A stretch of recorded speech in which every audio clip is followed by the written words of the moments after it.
¿Cómo hacer que los nuevos profesionales y los estudiantes se conviertan en agentes de cambio? ¿Cómo hacer que asuman ese rol de manera activa? Para hablar de esto, queremos darle la bienvenida a Niels, Hendriks y Andrea Wilkinson de Luke School of Arts, que nos hablarán del proyecto Dementia Lab, a Rosman Amstel, que nos hablará de The Bildung Academy, Amsterdam, a Carla Chipola, que nos hablará, bueno, ella viene de la Universidad Federal de Río de Janeiro y nos va a hablar de la red internacional DESIS, y a nuestro conector, Arturo Cherbowski. Un aplauso, por favor. Muchísimas gracias a todos. Muchas gracias. Empezamos con este primer panel. ¿Cómo están siendo formados y educados los estudiantes para convertirse en futuros líderes innovadores sociales? Creo que un tema que a todos nos trae aquí convocados, y con eso tenemos muchísimo gusto y un honor de presentarles, primero que nada, para que nos hagan una presentación del trabajo que están haciendo, a Niels y a Andrea. Por favor, Niels, Andrea, si nos presentan.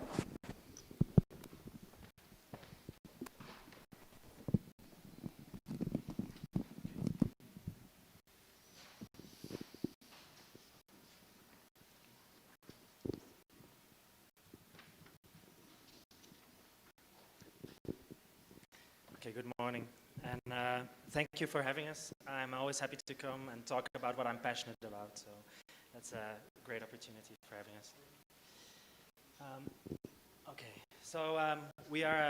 My name is Niels, it's my colleague Andrea. We are both design researchers and educators in Belgium, and for 7 years now, our focus has been on applying design to the benefit of people with dementia. We've worked in Belgium as well as abroad, in Hong Kong, Denmark, the US and Germany on this topic. In the following presentation, we will tell very briefly why and in what way we are doing this.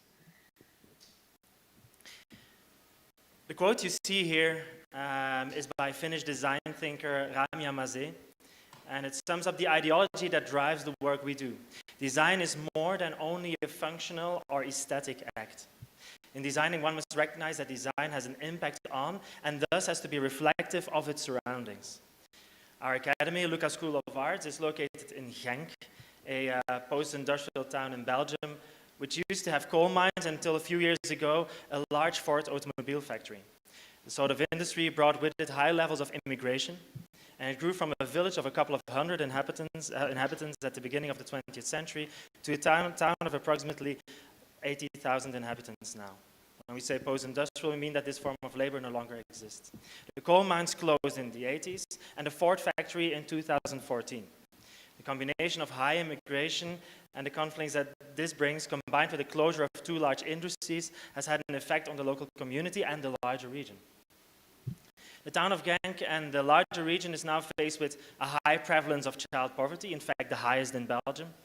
Mix of cultures and ethnicities that clashes with the local identity, high youth unemployment and changing demographics. There's a large aging population now. In the past decade, the area which was once home to mining has been transformed to a site dedicated to culture, arts and the creative industry. You can see it here on the picture. In 2010, our academy moved to the new campus located just to the right of those mining towers you can see, in a new multi-million-dollar building. Opa. And then I did what wasn't supposed to. Yeah. Okay, so when you're moving into this multi-million-dollar building at this site, which used to be the industrial heart of its town, but now is gone, what do? The question then for Academy is how to respond to the challenges facing the region, town, and community we are based within. How can we become part of the community instead of an island? The result is an art faculty that values the aesthetic qualities of design and the study of materials, but believes that its work should go beyond this point. Therefore, as design educators and researchers, we have particular ideologies that drive our approaches. We want to include the community in our design process through participatory design. We invest time in engaging with members of the community and work on projects for a longer period instead of going for quick turnaround projects. We look at technology or material not as the next cool thing, but we encourage design that adds value. And we do not take a distance in our design work, but we integrate into the homes, workplaces, and places of care. In doing so, we engage with local organizations to develop lasting relationships that we can refer to time and time again. And there are a lot of projects I could talk about, but I'm going to only focus on one and on the one we are talking about. And this one you can see here is the Andere Markt, or translated to English, the other market, for example. It is a project that, based in our local community, looked to support individuals who were doing informal forms of work and see how these informal forms of work could be nurtured without it having become part of the official or formal economy. We, for example, worked together with a large group of people in Genk who set up small living room restaurants, from pizzerias in the garage, of a home to a Turkish sweets shop operated from someone's kitchen. They set up these small illegal restaurants as a way to survive, as they, as skilled workers, could not find a job. We brought together these restaurants and helped them set up a structure to learn from each other, how to make sure your food is safe and hygienic, how to share resources working together with local farmers. But the example we're talking about today is our Dementia Lab. In the Dementia Lab, we work closely with people with dementia, their family and caregivers, trying to find and create ways in which design can make their life more pleasant. The Dementia Lab is what we're going to talk about now. But first, what is dementia? And then it becomes a bit interactive. I want to know who knows someone or knew someone with dementia here in this room. You can raise your hands. That's, well, not half of it. I would say 1/4 or 1/3. Yeah, okay. So we are all affected a bit by dementia. And can someone shout? What is the most common symptom of dementia? Yes, forgetfulness, indeed. There are other symptoms. People with dementia indeed suffer from memory loss, but also from a disorientation in time and place, impaired reasoning, difficulties with language and in performing motor tasks. And these issues are as frequent as the memory problems. What dementia does is, over time, it makes it impossible to carry out basic daily tasks. And it's degenerative. It cannot be healed. It can only go worse. In Mexico, as in most countries, the aging population is increasing. And as the aging population increases, so does the number of people with dementia. It is forecasted that by 2050, dementia will affect 10% of the population of Mexico City.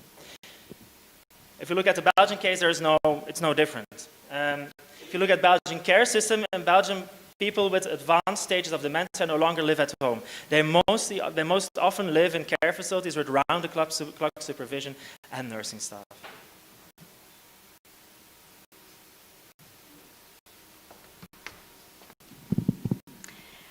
When we were first confronted with dementia as a design problem 7 years ago, our first question then, what is the role that design can play? Many of the projects that we saw then and we continue to see today focus on alarm systems, monitoring, tracking, safety, security, and these are very important issues for sure. But these projects focus on the carers, the family members, and easing the burden of caring for someone with this condition. But the projects or these designs are not really focusing on the person with dementia themselves. Just to give an example, people with dementia in a care facility, if they're living there, they can, certainly at the end of the day, can become quite agitated and they start wandering around and really they want to go home. To counter this, what you see is that family members and care facilities as well will install monitoring systems to solve this problem. And what happens then is when the person with dementia tries to leave the building or tries to leave their safe perimeter, the person, the carer will get an alarm letting them know that they're leaving. They can then intervene and take this person back to their room or back to safety. And there's nothing wrong with this design. It solves the problem, but it doesn't solve the person with dementia's feeling of unrest or they're wanting to leave. And so one of the things that we wanted to do and to change was to place the person with dementia into the design process and focus on their issues. And this is how we define making the life of the person with dementia more pleasant. And this is what we try to do in our own research projects in this area, but also with our students. Those of you that are familiar with design anthropology will probably feel that this kind of resonates with the approach that we're going to talk about. The basic premise is that we don't stay on the fringes. We actually try to embed ourselves into the care situation. And what that means for our students is that we work entirely off-site, that our classroom is in the care facility. We believe that in order for our students to make something that meets the needs of someone with this condition, they need to be familiar and sensitive to the context that this person lives in. They need to be sensitive to what the environment looks like. Often the furniture will be outdated. The rooms that the people will live in will not feel as homely as we might expect as visitors. Students need to be familiar with what the environment smells like, and that can be positive and negative. It can smell like cleaning supplies or fresh coffee, or it can smell like soup that's being served, or medicine, or it can smell like urine. After an introduction into the course and an introduction by the care facilities, our students help out with lunch, they hold people's hands, they sit beside people, they sing along in choirs that come. And over this course, they really begin from a position of being a human, a fellow human, instead of working just from that position of being a designer. What we think is this way of working kind of asks students to shift their way of thinking about design and design research. In terms of design processes, often what we think is we, as researchers or as designers, we go and we're sponges and we take up information from users, we interview them, we observe them, and then we go away to our ivory tower, our beautiful design studios, our workstations, our workshops, and then we make a design and we come back and say, look how beautiful this thing is that I've made, and maybe we test it. And in our courses, we don't do that. We become part of the environment, and the students lose this sort of kind of I'm an island, I'm a designer approach, and they become part of the fabric of the care facility. And we believe that each of these experiences that the design students have actually informs their designs. What the students are actually doing is that they're designing for one person. They're not designing for the theme dementia, which we can all understand dementia as a kind of generalizable topic, but they're actually designing for an individual's experience of dementia. And what we find interesting about this approach is that although they're designing for one person, the thing that they often make can be relevant for other people. So instead of creating a generalized design, they're actually making a personalized design that maybe can be transferable later. This working together is a form, we think, of participation, and the students are responding to this one person's needs, their wants, their interests, their abilities. Abilities is very key in that regard, and they really search for ways to get this person involved in the design process. The design process also asks the students to value not only the person with dementia and their input, but also the network of care, that's what we call it, of the person, the people surrounding the person. That can be their caregivers, family members, friends, volunteers, loved ones. One of the major takeaways that we think for students, and we've heard this already this morning, in terms of education, is that the thing that they make must integrate into the daily life of care. If they didn't get buy-in from the family, if they haven't tested it, if no one understands how it works, the object will stay on the shelf. And that is a very important thing for students to learn while they're in design education. Finally, the things that the students are making, often what we say or what we call it is that it's mediating relationships. In our course, we don't focus necessarily on the aesthetic qualities. That becomes kind of secondary. Our focus is on how it will be used and what it offers. An example, I'll tell you a story. We have lots of these stories. If you see us later, we can tell you more. One example is from a student named Doreen. And Doreen worked with a man, Fernand, who had dementia, and he had recently, through the progression of dementia, the condition, had lost the ability to communicate verbally. Fernand had never been married, and he had no children. He had always been close to one niece, and his niece lived in a faraway town, but she came once a week to visit him. His niece told Doreen, our student, that Fernand had always been really funny. He'd always been a joker, and it was this joking that she really loved about him.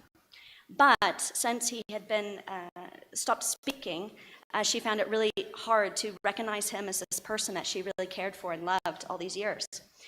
And she was, this joking kind of was gone with him, and she told Doreen that she was considering stopping coming, and that she was considering telling him goodbye. And you can imagine being a student, and we talked with her about this, you can imagine that she kind of struggled with this. So Doreen spent time with Fernand, and she noticed that he was enjoying little tiny small moments in the day. He liked to stand in the sunshine. He enjoyed touching her arm. He liked going walks in the hall. And so in her project, the Do Nothing Kit, Doreen tried to provide the niece with a new way to get to know her uncle, to appreciate the time that she spent with him. It provided activities and objects to explore together. It asked the niece to reflect after an activity on what did she find the most rewarding about that time spent with him. What did she think that he enjoyed most? And in other words, Doreen focused on how a design could foster a new relationship and mediate the relationship between Fernand and his niece. So if we go back to our first slide, as we said, we believe design practices are not neutral. And we see that design is no longer purely about products, but it's about services and how these impact people. It's about relationships and how setting up and nurturing good relationships with the one you design for is as important as skills such as programming or grid structures or montage. It is about the diverse group of people you as a designer need to enable to be part of the design process. And it's about engagement and how you will have to engage deep in the context you work with and the persons you design for. And leading out of this are questions we as design students, design educators, and organizations working with designers should ask. And I'm quite happy that they resonate a lot that you've been talking about as well. As design educators and design education institutes, are we training students to be skilled to work in this way? Many skills are still trapped in traditions. We are teaching young people to respond to design problems in the same way that we were taught. But are these skills and competences enough? And as design students, are we willing to make sure that our design has meaning, has impact, makes change beyond it being aesthetically nice and functional? And are we prepared to fight to make a living out of this and not give in to do purely market-driven design? And finally, for those of you representing these non-traditional contexts, such as care, for example, where these designers will work in the future, is your organization willing and open enough to accept that their work will be part of your domain and that it should be appreciated both for its content as well as financially? So we wish to thank you that we have shared this story with you. If you have questions and want to hear more stories, we can talk hours, really, we can. Come to us during the coffee break or visit our site and find out about our projects. Thank you.